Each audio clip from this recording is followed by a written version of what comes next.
Okay,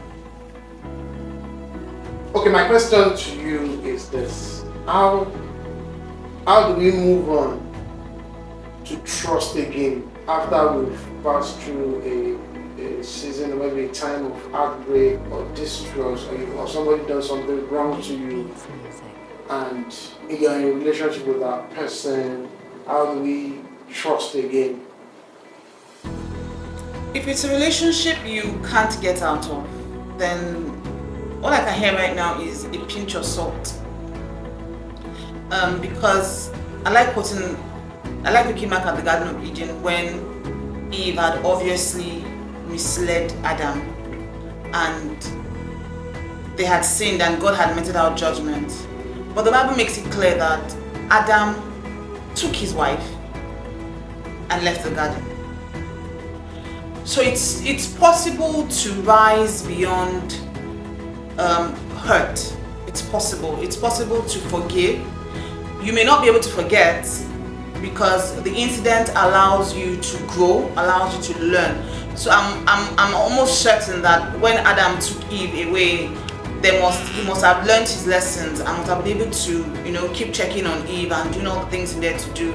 And I'm sure they must have tried to come to page on the same things that they were doing.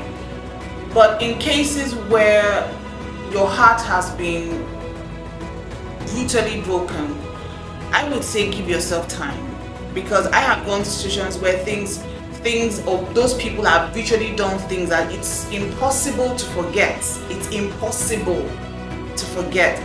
But with the grace of God, you can find the strength to heal. And I've always said healing is progressive. It doesn't happen in a day. There are times that you will literally break down from the things that have happened, but you will pick yourself up. Like David always encouraged himself the Lord. Imagine how David felt looking at Absalom. Imagine how David felt looking at the person who was shouting and cursing when he was being sent, when he was running out of the land for his own safety, when Absalom was after him. Imagine Jesus coming and looking at Judas and Peter who betrayed him. Looking at Peter who betrayed him and didn't even refer to the betrayal, but simply just give him an assignment. So you are the one that knows the situation you're in. You know the person, you know what has transpired. And with a pinch of salt, with grace, with wisdom, like Apostle Selman would say, there are different kinds of people. They are wicked, they're selfish, they're naive, they're good people. So you know the situation, and there's wisdom and there's grace to forgive, there's wisdom and grace to move forward, there's wisdom and grace to love again.